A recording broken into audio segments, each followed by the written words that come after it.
So I want to talk to you guys about Singin' Dog Double Reeds. Singin' Dog Double Reeds is an online double reed shop and one of the largest suppliers of high quality and affordable professional and student reeds for oboe and bassoon in the USA.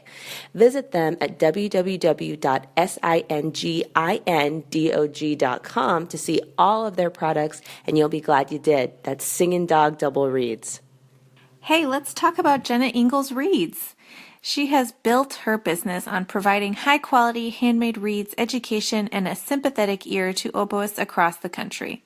When you order from Jenna Ingalls Reeds, you get prompt communication, reeds, or cane handcrafted to your specifications, and cheerful, friendly customer service. All orders are mailed within 1 week, sometimes much faster. Single orders or monthly reed subscriptions are welcome, and she'll work with you to find the combination of response, resistance, stability, and flexibility that is right for you. Podcast listeners can use the code DISH, all caps, for 10% off their first order at JennetIngle.com. That's JENNETINGLE.com. Hi, I'm Galit Kaunitz. And I'm Jackie Wilson, and you're listening to Double Reed Dish, a podcast for oboists, bassoonists, and the people who love them.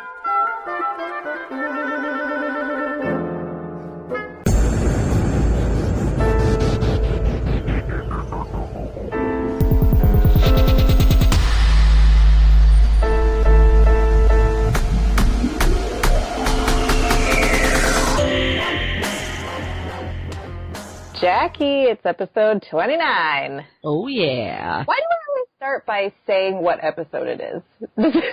Does anyone care? Well, and the listeners are clicking on the link, and it says episode number, so they're like, yes, we know. You guys have to remind yourself.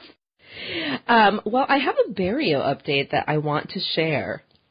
Tell me everything. So, as a reminder, I'm currently, or have been, I guess, learning for the past 9 months, the Barrio sequenza for solo bassoon, which requires the performer to circular breathe for 15 to 20 minutes, depending on your tempo. Admittedly, I've been writing closer to 15. Sorry about it. Do what you gotta do. But I've been kind of piecemealing it together, and this piece is really... It's the most challenging thing I've ever played, and it's incredibly substantial, and my faculty recital that I had programmed it on is in February, very early February. So leading up to it, I lined up a couple of smaller scale, I call them practice performances, and I've had a lot of nerves, just to be completely honest, leading up to it, because it's a different type of piece. Right? And in my mind, at least, the potential for disaster was so great that I was really approaching it with a spirit of fear, which I don't like and is not naturally in my nature. And it was just causing me a lot of anxiety and a lot of... Yeah, you're not usually a nervous performer. Right. I just had all these disaster scenarios and just all this music, brain, emotion, muckety-muck going on in relation to this piece. So on Monday of this week, I had my first practice performance. I went in, there's a 20th century music history class, and so the teacher invited me in to talk about the work and to do a performance of it. And it was a substantial class. It was about 40 people, and I played about as well as I could have. That's amazing. It went awesome, and just the experience of starting this piece, which I was like, I don't even know how I'm going to do this. And then, a measure became a phrase, became a section, became a page, became 2 pages, became eventually the whole piece. And the last question I had is, okay, but can I perform it? When I'm in front of people, can I do what I do in the practice room? And the answer is yes. So I'm so excited for you. It was a big glory moment. And just, I have subsequent performances, of course, but just, they will be on some spectrum of good to not great, hopefully on the good side, but that does not change the fact that I can perform this piece and that anything that comes after is just on that gradient of how happy or unsatisfied I am with the performance. But I did it, and I felt like that in Titanic when he's like, I'm the king of the world. I was like walking back, like just in my best mood, living my best life. So that's my update, and it was just really positive. It has been a really positive experience taking on a huge project and seeing it through. So, I just kind of recommend if there's anything people are kind of kicking around, should I embark on that? Should I try that? My experience has been really positive. So I encourage you to kind of go for that thing you're hesitating about. It's been really good for me. Wow, I'm so happy for you and so excited, and I can't wait for you to perform it in your recital. Yes. What's new with you? Oh, not too much. We had a few snow days at the beginning of the semester, so we were sort of off to a weird start, but things are good now. We're back in the swing of things. But yeah, it's a good time to just sort of get back to the grindstone, and sometimes that's hard to do, especially after a long, beautiful, relaxing break like I hope everybody had. So we recently did a call for the best advice you've ever gotten about music. And we got a lot of really great responses. Mm-hmm. So, Jackie, what is some advice that you've gotten that has changed your life? As I contemplated this question, one thing really stood out to my mind. When I went to my master's degree at Boston University, the jury situation there was different than what I'd experienced in my undergrad. There were enough bassoon faculty that we did bassoon-specific juries. So I had a lot of nervousness going into it because I was thinking, oh my gosh, it's going to be the bassoon section of the BSO listening to me. I'm going to be playing for Mr. Ranty. I'm going to be playing for Mr. Henniger. Oh my gosh, I'm so nervous. I'm so intimidated. And that's something I've kind of battled. That is one way that my nerves manifest itself, is if I have huge amounts of respect or am intimidated by someone who's listening, that can really impact me more than the number of people listening, interestingly. Mm-hmm. And so I told Dr. Ruggiero, I was like, I'm so nervous for this jury. Like, I feel like I'm prepared, but I'm so nervous. And he told me this story. Growing up in Philadelphia, he would go to the park, and there were the, chess checkerboards.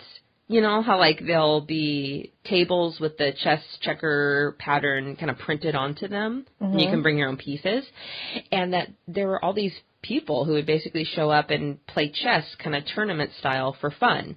And he was this young boy growing up in Philly, and there was this one old Russian immigrant who was like this chess aficionado, like Bobby Fischer level, and he was super intimidated to play with him. And so finally the rotation got to where Dr. Ruggiero was playing against the Russian, and he was super nervous and intimidated, kind of like I was feeling.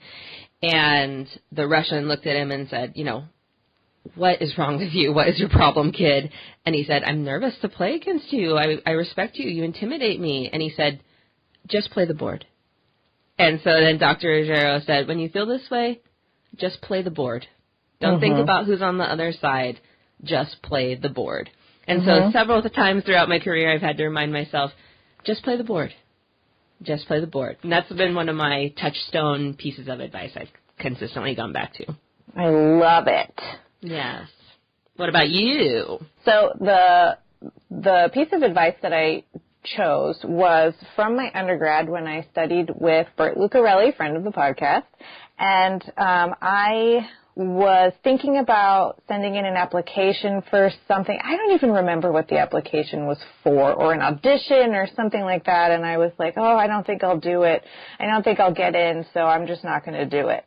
And he said, well, let them reject you. Don't reject yourself. Mm-hmm. And that has stuck with me for so long. I mean, it's such good advice, first of all, because you don't know what the playing field looks like for any particular audition or application scenario. You just don't know. Mm-hmm. And inserting your own narrative about, obviously I'm not good enough, doesn't really make any sense because you don't have any concrete information or data to base that on. Right. No, I love it. It's great advice. I loved it. And it's been really helpful for many, many years. You know, it's exactly like you were saying, when you're intimidated by something, it's just like, well, that's their job. I'll let them do that. Yeah. They can do the judging. I'll just do what I do. Exactly. Delegate. Delegate. So you're looking at our Instagram account. What advice do people on Instagram have? So Sophie wrote, auditions can be subjective and are not a true reflection of you as a musician. Also, that as a musician, it is your goal to better yourself and to reach the audience, not just for the purpose of gaining awards or titles. Oh, yeah.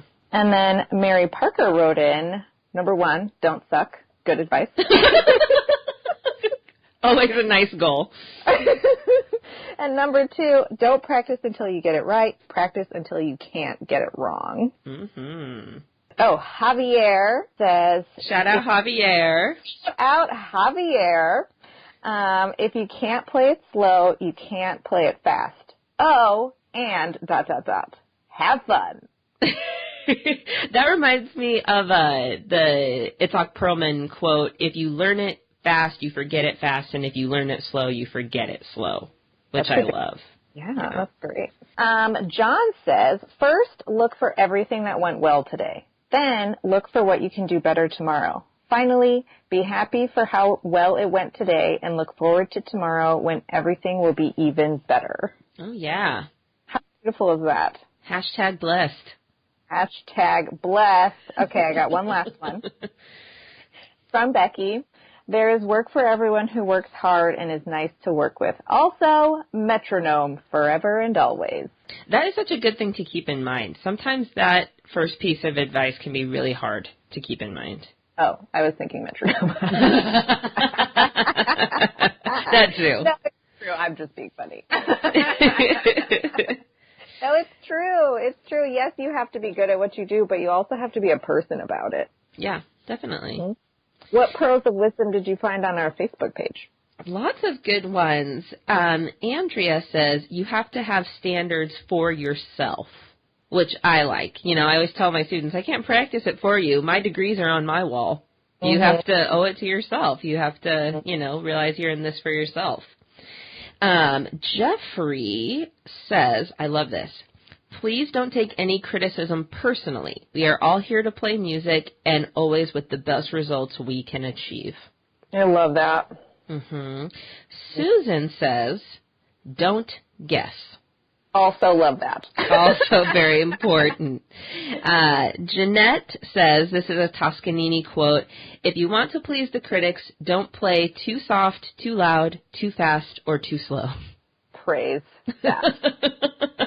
And last, Kristen Schillinger says, and this is a great note to end on, find your voice and sing out loud. Oh, beautiful. Beautiful. And there's more. There's more pearls of wisdom on both of our pages. So if you want to go look at what the Double Reed community hive mind has dreamed up, just go to our Instagram or our Facebook page.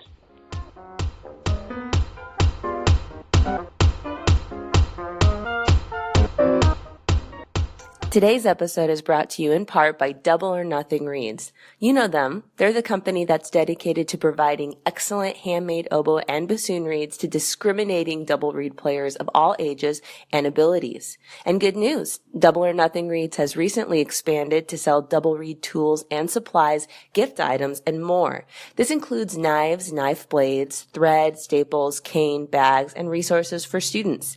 Better yet, as authorized Fox and Yamaha dealers, they offer an extensive range of oboes and bassoons for all levels.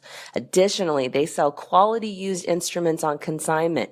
And if you're looking for private oboe lessons and can't find anyone nearby, Double or Nothing Reeds offers oboe lessons via Skype. Visit their website, doubleornothingreeds.com, for good quality and affordable reed making supplies and resources, lessons, instruments, and much more. Everyone knows that Genda Industries is known for their reed knives, sharpening, and overall amazing quality and service in the double reed world. But there is so much more going on at Genda Industries. Did you know you can get oboe and bassoon reeds from Genda Industries Artisan Mall? The Genda Industries Artisan Mall is like a farmer's market filled with talented local and regional reed makers selling their reeds. It's a great way to try out some new reeds from new makers. Who knows? One day they may be your reeds for sale. Add the code DRDGenda, all caps, no spaces, at checkout and get 10% off any Genda reed knife, maintenance kit, reed knife sharpening book, cutting block, and reed tool roll. Visit them at www.gendaindustries.com. Oh, and they're more than just reed knives.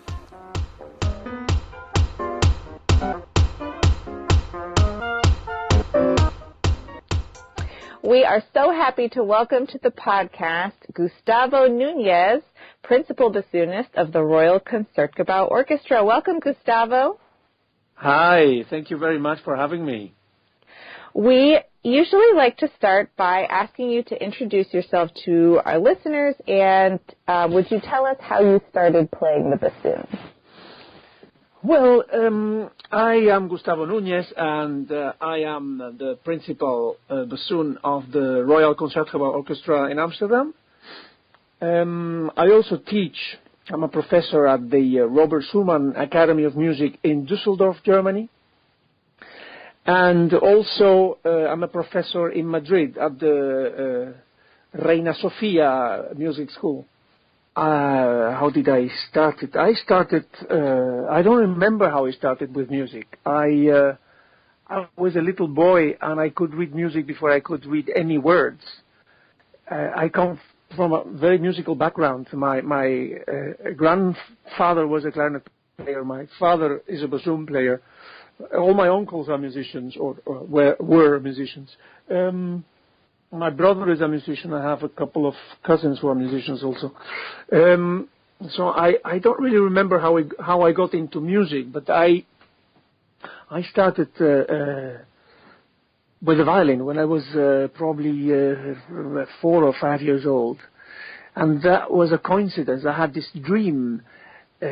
We were at the beach, and I had a dream one night that I had found a violin, and I was very happy with my violin. I couldn't play a note on it, but I was very happy with it. And suddenly, in that dream, I lost the violin, and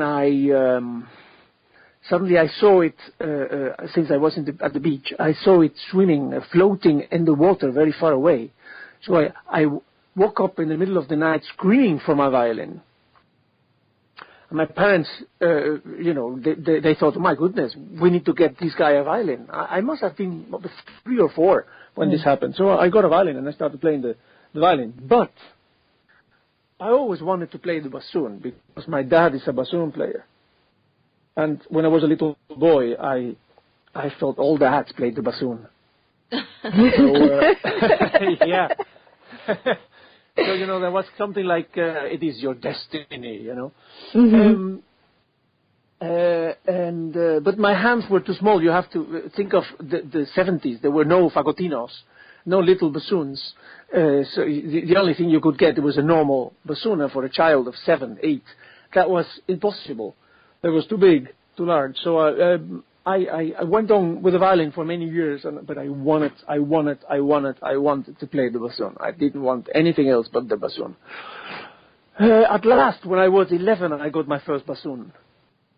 And I started playing the bassoon, and I never played the violin again, except for when I'm really drunk at a party that I have in my hands. But that is also something very private in family and things. And my wife is a violin player, so I get to play in a very expensive violin. No, but and since I'm 11, I've been playing the bassoon, and I went. We were back then. I was born in Uruguay, but back then we were living in Venezuela. My dad was playing in Caracas in the orchestra, and he was teaching at the music school. And I went into this youth orchestra system in Venezuela. The called so very famous now, Sistema, no? With Gustavo Dudamel and all those people. I went there when I was 13 years old. And I had my first rehearsal. I couldn't even play the bassoon, actually, when I was 13. It was more like a game. But somehow we were sitting there, and my very first rehearsal at the youth orchestra was Marriage of Figaro. Can you imagine what came out of that? Oh my God! When I think of it, I really think, what were we doing? But we went slowly. We went really slow. We went the whole orchestra fortissimo, So we went for months and months practicing, all of us together, and we did play it after maybe 2-3 months. We played it in concert, and we played really in the right tempo, which was pretty amazing for boys and girls. We were all very young. The oldest must have been 16, 17. That was pretty impressive, and that I think that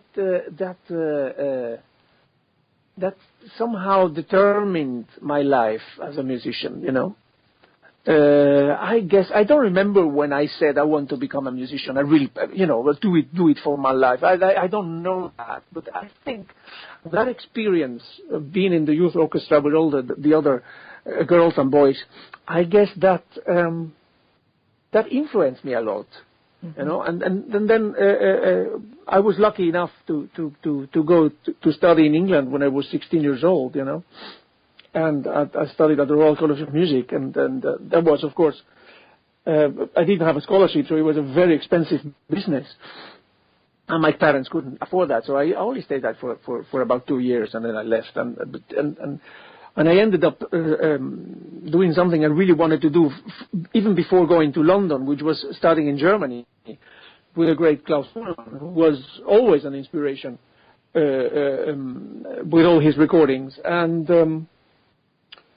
and then suddenly I was 19, and I was studying in Germany with the great Klaus Fuhrmann, who was an amazing person, an amazing teacher, and not only an amazing bassoon player, but he had a wonderful, wonderful sound and a very beautiful vibrato, and he was so inspiring every single time you heard him play in the lesson. You had 1.5 hours of a lesson with this great bassoon player, and he would explain everything to you. Every single note he had a story for, and he would sit on the piano and show you the harmony and explain how it goes, and then so I don't know, it was a process. And then one day I was sitting in an orchestra in Germany. I was in the theater in Darmstadt. That was my very first job in Germany, and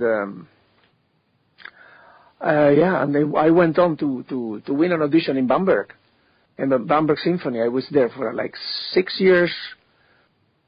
And one day I saw this advert in a music magazine, Concertgebouw Orchestra, Principal Bassoon. And I thought, well, I have to try this one, don't I?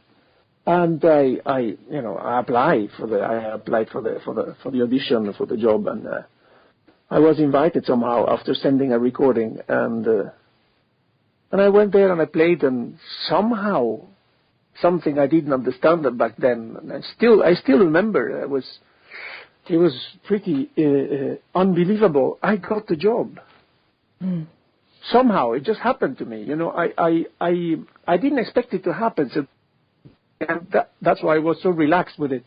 I just went on practicing. I practiced like a madman for that audition, not because I wanted to get the job, because I had a very good job in Germany, but I wanted to do it well. I didn't want to go there and make a fool out of myself. So I really practiced very, very hard for that audition. And it just went well, and then I went with I was very humble, I think, and I just went note by note. And suddenly I finished the whole audition, and I thought, well, that wasn't that bad. I've played worse in my life. I mean, I've played better, but I also played much worse than that. And suddenly they came out and told me, yeah, you got the job. And, well, it took me a couple of weeks to come down to earth again. and be a human being again. No, you go into some kind of a trance for a couple of weeks and say, oh my God, look at me. Yeah. Deservedly so, admittedly. Yes. Well, it is very strange when you are young and you admire all these people. The job of one of my heroes, who was Brian Pollard, who was an amazing bassoon player. He was 42 years principal bassoon here in Amsterdam in the Concertgebouw Orchestra, and I admire him still. I admire him so much. And suddenly one day I was supposed to go and sit on his chair.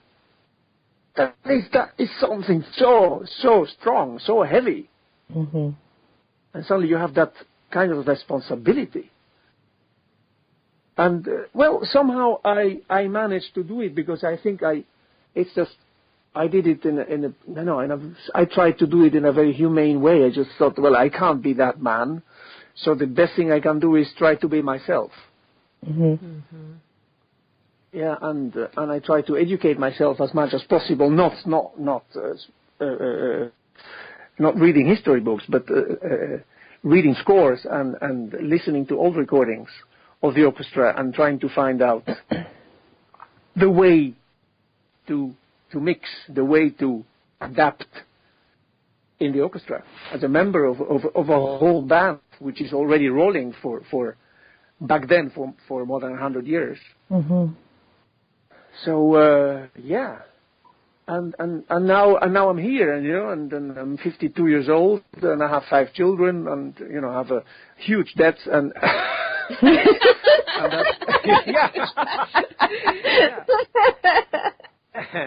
that's me, and far too many students, yeah. Well, when we announced that you were coming on the podcast, the listeners sent in a litany of questions. So I'd love to just go ahead and jump into those. Okay. Yeah, go ahead, please. Daniel Westerfield wants to know about your experience transitioning into European orchestras and schools of music despite being from South America. I don't really remember quite. Because, I came at a very young age to Europe. Mm-hmm. I learned to play the bassoon from my dad. My dad learned to play the French bassoon first. And then he learned to play the German system bassoon from an Italian bassoon player in Buenos Aires. Mm. So I already learned somehow an European way of playing.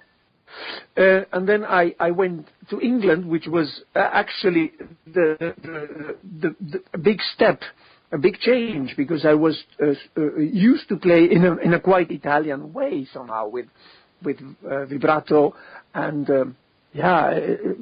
somehow the Italian articulation. And I came to England, and that's a completely different approach to bassoon player, where it has developed. We're talking about 36 years ago. And it has changed a lot, but back then it was the very, very English way of playing without any vibrato. Most bassoon players in England played without any vibrato, and or they did a very slow vibrato, very, very, very somehow very expressive, deep vibrato, but never the faster Italian vibrato we know also from the old school. If you hear to recordings of old Italian players like Muccetti, who was a magnificent player alla Scala, you can hear his playing on YouTube, by the way. There is a magnificent, really magnificent recording of Medea, the aria from Medea, from the opera Medea. Muccetti plays the big bassoon solo, and it's amazing, really beautiful playing. Anyway, so that was the first step to come to England, and what happened to me, I tried to adapt to that, so I started playing with less vibrato, and then, but I was young, and I was South American, I was a revolutionary, so I'm not gonna let anyone tell me that I have to play without vibrato. So I went to play with more vibrato. And I went to try different kinds of vibrato, you know. I went to try to make vibrato with your lips, and I went to try to make vibrato with your diaphragm, and I went to try make vibrato with your throat. I tried everything. I was experimenting with all the things, and finally I got to Germany, where I met this fabulous man, Klaus Thunemann, who was my inspirer when I was a younger man, and I just started trying to play in that way. So it wasn't that heavy. I didn't really notice. You don't notice that you change somehow. You adapt to it. You know, it's like speaking a language. You know, it goes through your ears and then it comes out through your mouth. You know, you learn to speak a language through listening and then copying, and that's how I learned from all my teachers. You know, listening and copying at the beginning, and then you go forward from there. That leads into Steph's question of how did you motivate yourself to practice as a student? Oh, well, motivation was very simple for me, because suddenly I came in an environment, both in London and in Hanover, where I studied with Thunemann, where everybody played much better than me. They were all much better than me, but far, far better than me. So I had to practice a lot. So I remember after my first lesson with Thunemann, which was on a Thursday morning, I remember that, in 1984, I had my first lesson with him on a Thursday morning, and at the end we worked on some things, and then he told me, you come next Tuesday to see me, and you bring me Hummel Concerto, Vivaldi Sonata, I don't know which one, I don't remember which one, and you bring me 4 orchestral excerpts. Oh my God! And I said, oh my, yeah, that's what I thought. So I went home. I got home at about 11:30, 12 at noon, and I started practicing. And that day I practiced for 5 hours. And that was the very same day of the lesson. Mm-hmm. And the next day I practiced 9 hours. Mm-hmm. Yeah, and that was the Friday. And I thought, oh my goodness, at the end of that day, I couldn't play anything.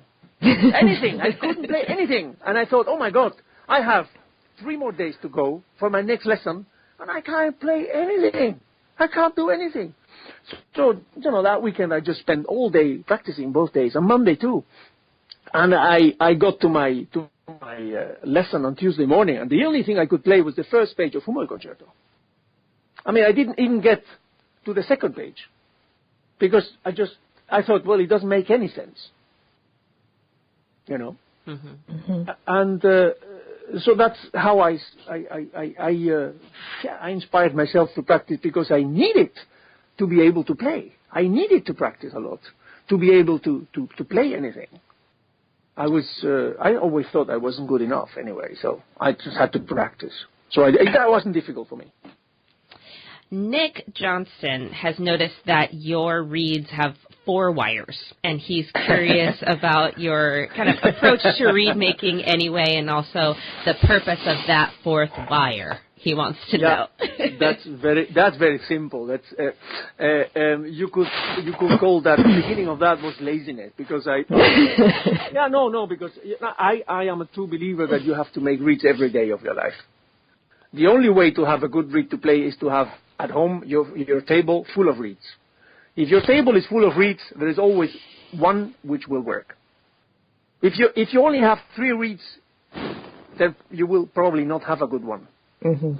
So if you see my desk is full of them, and that's the only way to have a good reed to play. And very especially, my recommendation for everybody: be patient with the reed, and accept the fact that the reed might not do everything you want it to do. Nevertheless, you have to do it. So accept the fact that the reed is not so good, and just play and try to enjoy it. Anyway, coming back to the wires thing. To save some time, because I was really making a lot of reeds all the time. I do make a lot of reeds all the time. I started making the reeds without the ball, without what you call it, the thread. Mm-hmm. Yeah, I was making them with 3 wires, and then every single good reed I had, I would put a ball in it. I would put, I just finish it and paint it and whatever, glue and paint and whatever.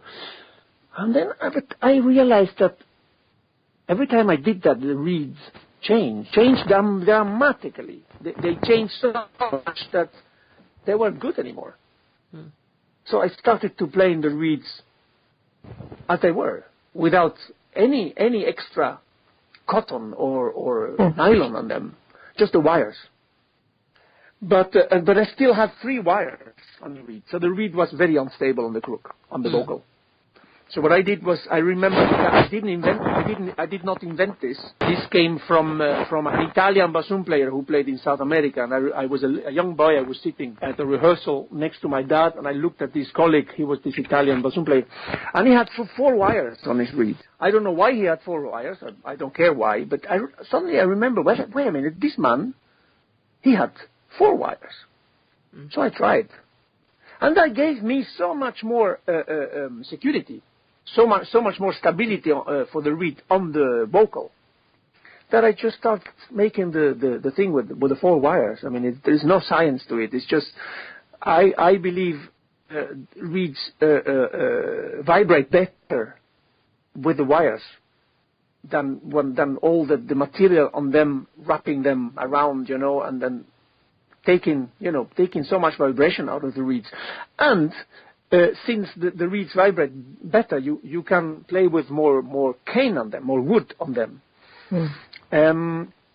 We make always the mistake that we go with our reed knife. We take a lot of material to try to make them vibrate, and we forget the most important thing: the material that actually vibrates is the material you're taking away. It's the cane is what vibrates. If you make it too thin, it won't vibrate. So it's a compromise. It's a compromise of tension and how much cane is on your reed, and to make it vibrate. And I went too far, I think, on the explanation. But the thing with the 4 wires is not something I invented. It came out of the fact that I was lazy, and I wanted to make reeds faster, and I make them only with wires at the beginning. And I tried to, when I thought they were good, I tried to finish them, but then they changed. So I started doing it with the wires only. That's really interesting, as the resident oboist. Just as a follow-up question to that, do your students generally take that approach also? No. Many, some of them do, and some of them don't. No, I just don't tell anyone they should do it. No. I don't think anybody should do it. I mean, if it works for you, you should. I mean, everybody should try it. It's like a good glass of wine. Everybody should try it. But I don't think anyone should do it. Some of my students do the same, and some don't. The problem with using only wires is that the reeds, after 5 or 6 days, they start to lose somehow the stability, and they fall apart. But I don't mind, because I play my reeds for a very short time. I play my reeds for 5-6 days, and I think they're dead, so I just throw them away. I don't use them anymore. So I don't care, So most students of mine end up doing it the old-fashioned way with all the wrap around the reed, because they can play them for at least for another week, Yeah, that makes sense. That makes sense. No, they fall apart.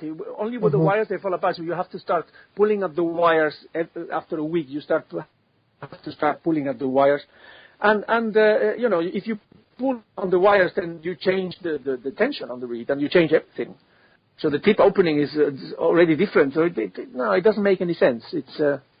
it's a problem. No, so I don't tell anyone to do it. I just explain why I do it. Mm-hmm. And they all, of course, they all try it, and they realize they can't play the reed after a week, and then they decide to play it again. Yeah, imagine you have a good reed, and then after a week it doesn't work anymore. Yeah, you have a problem. It sounds like an oboist problem. Yeah, that's what I was thinking. Sounds like oboist. Oh, well, it's a bassoon player problem also. I mean, we have the problem with the double reed. I mean, clarinet players don't seem to have that kind of problem. Mm-hmm. They just buy thousands of reeds. Yeah. So I would like to ask Alexandra's question. And she starts off with by saying that she thinks you have the most amazing sound. Wow. And would like to ask what kind of drills are your favorite for improving sound? I think the production of sound is based on the amount of air you use. It's essential to put as much air as possible in your instrument. Nevertheless, there is one little detail, is that when we put air in the instrument, it's not like when you want to blow out a candle that you go really strong. It's not that, because then you're forcing. You will be forcing your sound. It's like trying to warm up your hands with your breath, and imagine you open your mouth very wide, you put 3 fingers in between your teeth, and then you go that very deep, very slow flow of air. That's what we need to make a good sound. And I'm a believer of not biting. It's very common to see people biting a lot on the reeds. And what happens with the reed is that you can bite on a reed for 10 minutes, and then it collapses, and that's it. It doesn't work anymore. So it's a compromise between the opening of your teeth, which should have more or less you should be able to put your pinky between your teeth when you play. So if you go from the side of your mouth with your pinky, you put it between your teeth, your molars at the back of and then that's the opening you should have all the time while playing. And then of course there is a lot of lip. Your lips should be very strong and hold that reed, but not biting. And then there is a lot of air going there, but never too fast. A lot of air, a lot more than you ever think. And I think that's the key to have a decent sound. Mm. By the way, I still haven't found the right sound I like, but that's me. I'm still searching for it. Albert wants to know, when you're listening to someone play an audition, what is the number one thing you're listening for? I want to hear first that someone is above the instrument. I don't want to hear someone struggling with the instrument or the reed or whatever, or the bow if it's a string player. I want to hear someone that uses the instrument to express something. So someone who is technically above the instrument, or let's say beyond the technical issues of the instrument. Mm-hmm. That's it, actually. Very easy. That's great. No, it's very simple. No, it's the thing is that since I'm in the orchestra, more than 100 musicians have left in pension, or they just have left the orchestra. So I've heard, more than 100 auditions. Right. That's many auditions.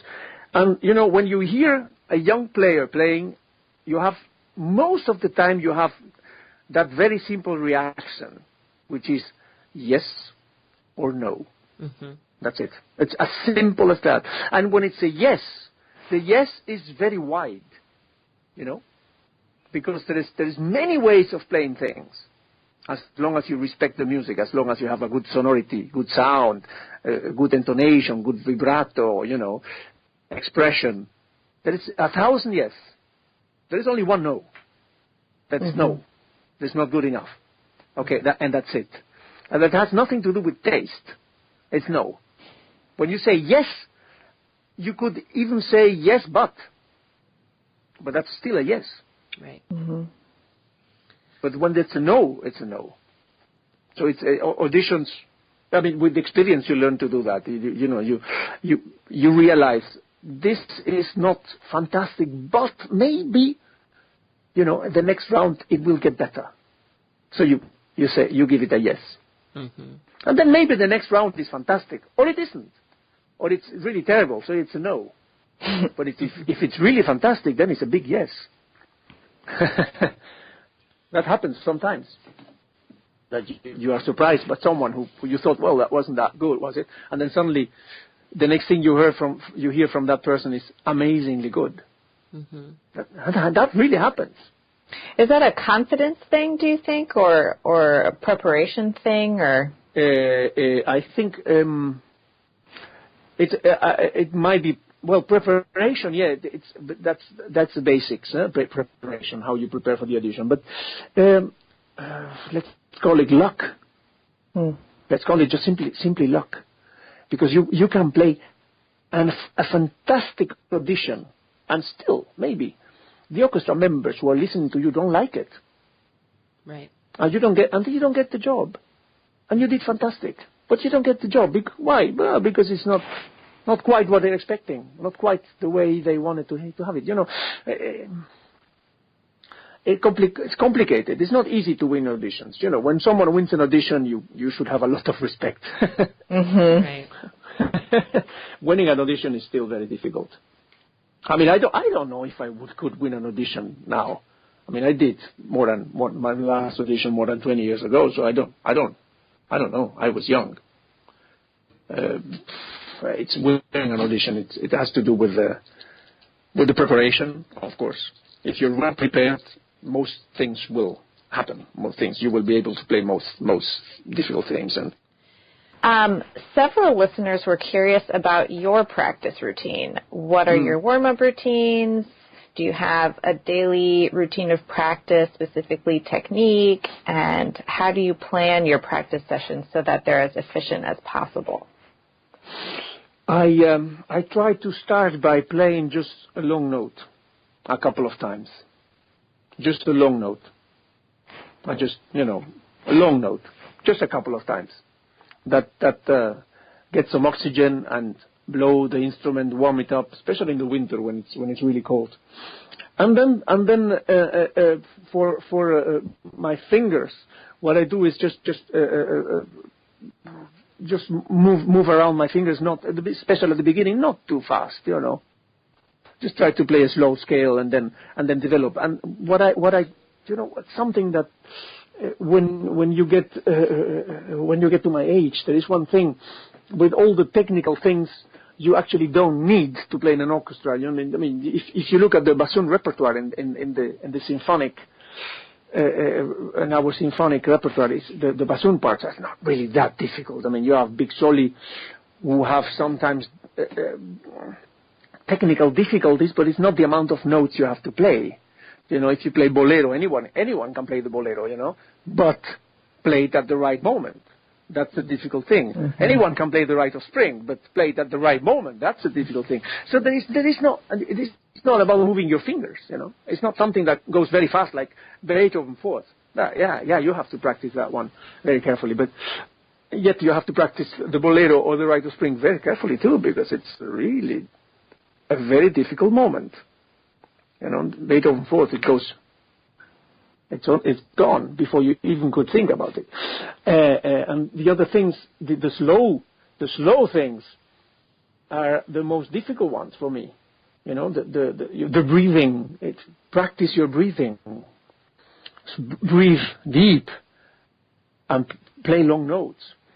And what I do is the scales I practice are the scales up to 4 flats, 4, 5 sharps. I don't do much more than that, because when do we play a D flat major scale in the orchestra? Never. I don't even remember when was the last time I had to play that one. in the orchestra. I might have never played one in the orchestra, and I've been playing in orchestras for more than 30 years now. So it's I try to, and this one very important thing is that I have 3 jobs and a family, and you have to split yourself in 4, and then you have to practice. So I try to concentrate the practice. When I have my children they're all big now, but when they were small, when they were really small, that was a problem because sometimes you had only 10 minutes, and you had to learn, a new piece in 10 minutes. So you had to sit down, close the door, and open the music and say, okay, now this I have to learn in 10 minutes, and go for it and try to learn it as much as possible by heart, so that you don't have to read the notes, because reading the notes at the last moment is the worst you can do, because you can't. There is no time to react with the adrenaline. The adrenaline makes you play faster, but it makes you somehow think slower when you are performing, because you can't really read the notes, the fast notes, and play them. You have to know them. You have to know the notes. There was a great oboist who once said in a master class, Maurice Bourg, the French oboist, he said once in a master class, there is no time to think. You just have to play. So that's the most difficult thing when you have small children. We have too much to do, like the orchestra and 2 schools and too many students, and then you have to concentrate your study. And try not to lose your head.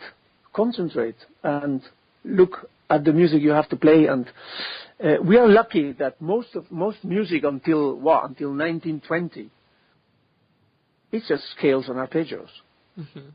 So if you know your scales and arpeggios, you can play anything, can't you? You can play anything. That kind of relates to Jackie Hopkins' question. Yes. Where in the moment of a big solo performing, how do you maintain your concentration? How do I do it? How do I do that? I just look into my music, and I just don't look around. It's like you have to isolate yourself, but it's not only the moment of your solo.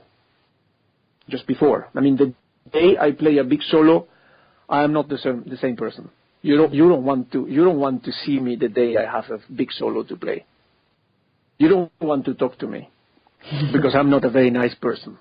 No. I'm not. And it's not like I know someone who's very aggressive. There is a very famous man in Germany who used to get very aggressive before a big solo. So everybody would try to escape when he was around. But no, I'm not like that. I just don't react to people. I just try to close the curtains and don't look, don't speak, let me alone, and try to focus on what you're going to do. If it's Shostakovich 7 or I don't know, The Rise of Spring, which is not.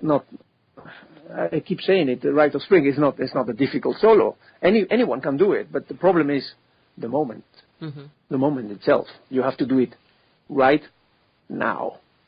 Start, and that's the most difficult thing. So that's practicing. That's repeating that very first high C like 100,000 times a day, and see if you're able to do it in a very automatic way. Coming back to Maurice Bourg, saying that it's just you have no time to think. You have to play. So it's about trying to isolate yourself from the rest. That's what I do, and then I become more focused on what I am doing or what I have to do, what I'm going to do. I think that's it. Right. Sean asks, why does the orchestra's bassoon section sit on the opposite side, and do you ever have issues seeing the conductor? No, we never have issues seeing the conductor. We are in the middle. We are in front of the conductor. No, that's no problem. And the seating is very simple. The orchestra until the 50s, the orchestra would sit in the old-fashioned way, which was you had a row of woodwinds, which were seen from the conductor's side, the flutes, then the oboes in the middle, and then the clarinets next to the oboes in one row, and behind them there was left again seen from the conductor. You had the French horns, and then right the bassoons behind the clarinets. His conductor back then, who had come down to New York, and he wanted to make it more modern, and he wanted to have the woodwinds in a modern way, like two groups and two groups behind. But he didn't want the bassoons to go away from the French horns, so he let the clarinets go back, but he moved the bassoons behind the flutes, not behind the clarinets as they were before. So the French horns went all the way to the left and next to the flutes, and the bassoons went behind the flutes, and the clarinets went one row behind to the oboes, and then he got all the woodwinds in the middle. So that's the only reason. There is no other reason to do that. There are some advantages to that, because the second bassoon hears more of the first while playing, because the sound goes a little bit more to the right than to the left. But we don't sit like that every time. When we sit in one row, sometimes we sit for piano concertos, for Mozart or Beethoven piano concertos. We sit in one row, the woodwinds. So we sit the other way around, because we sit on the other side, on the side of the cello. So we sit the other way around. Juan would like to know how you came to the decision to play on a bell bassoon. It's a long story. I knew Benson Bell was making bassoon. Sorry, I didn't know he was making bassoon. I knew he was making vocals. Mm-hmm. I knew he was a very good repairman, and I knew he was making vocals. And but I never met the man. And my dear friend Fraser Jackson from the Toronto Symphony, he asked me once to, since I was going to be in New York, to meet a student of his who was going to be there, and he played the bassoon, and he wanted to meet me, and so we met, and we went to the Carnegie Hall, and we took a room there, and he wanted to play something for me, so he opened his case. And there was this beautiful looking bassoon. And I thought, wow, what is that? And he said, it's a bell. A what? A bell, wow. And then this young man, he put it together, and I just had a go on it, and it was a very beautiful instrument. It just went very easy. So it, in the back of my head somewhere. And one day I went to Canada, and I met the guy, and he had tried some of his instruments at his shop. And this is more than 10 years ago. And I really wanted to have a go on one of his instruments, but it's just a very small business. If you go to a big business, they give you an instrument, they go, okay, go ahead, try it, and bring it back whenever you're ready.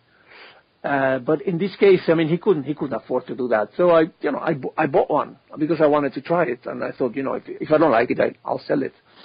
And he made a very beautiful bassoon for me, and then it was the start of a very beautiful friendship. Actually, we still work together, and we are actually importing his bassoons to Europe now. We are trying to help him to put his bassoons in the European market.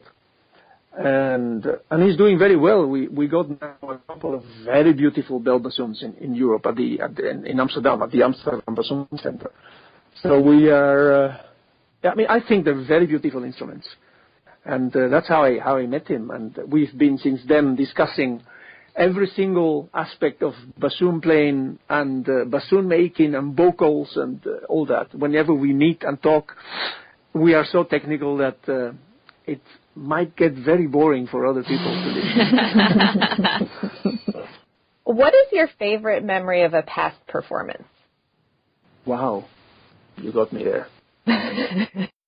You got me there. And you know what? When you sent me, and Jackie sent me the list with the questions, and I saw that one, and I thought, hey, that's a very hard one, you know. You know why? Because we are human beings. We are musicians, bassoon players, maybe oboe players too. I don't know.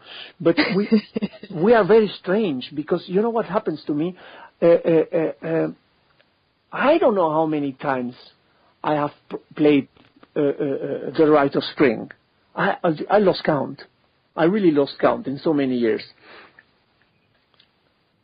You know what? I always remember the bad ones, not the good ones. It's very strange, but it's not about my best memories are not about the solo, performing a solo because I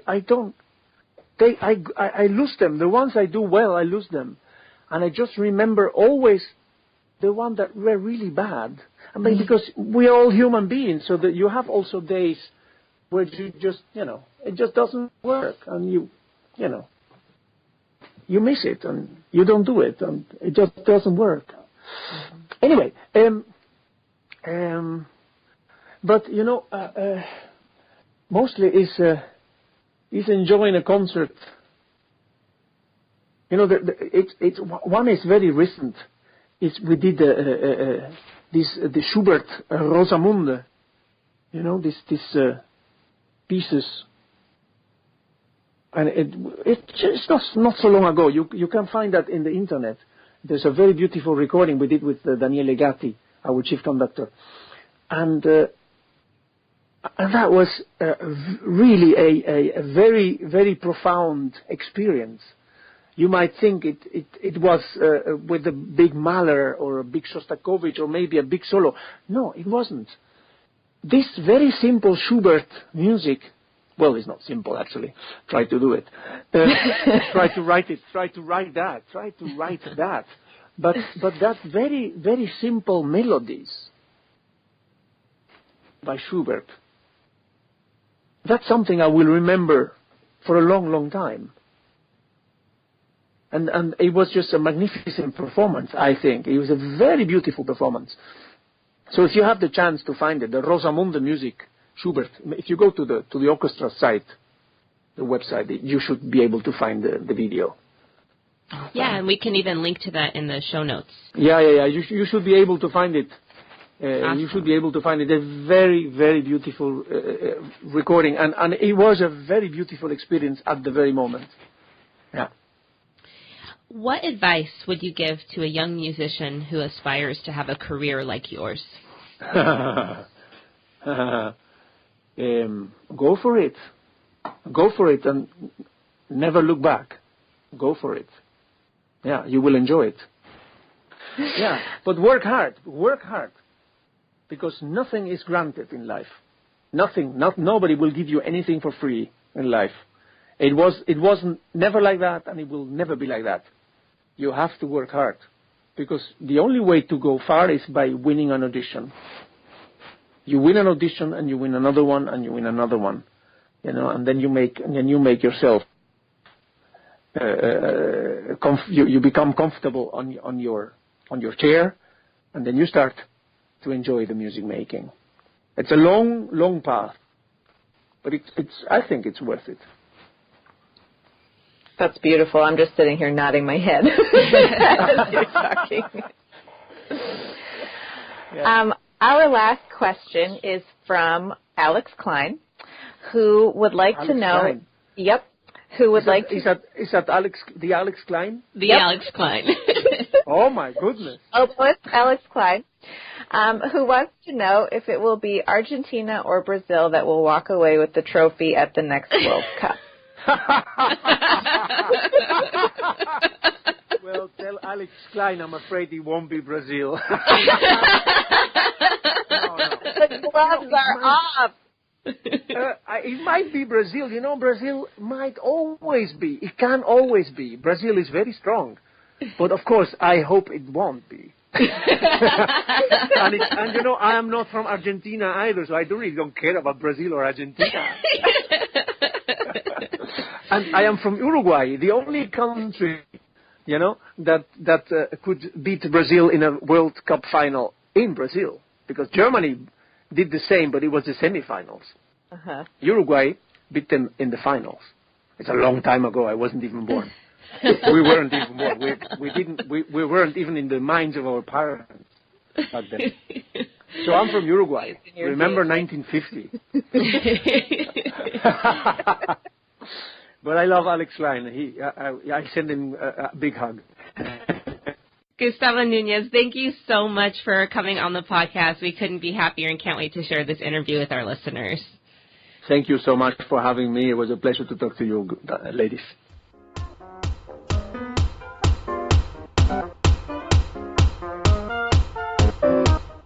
We hope you enjoyed that awesome interview with Gustavo Nunez.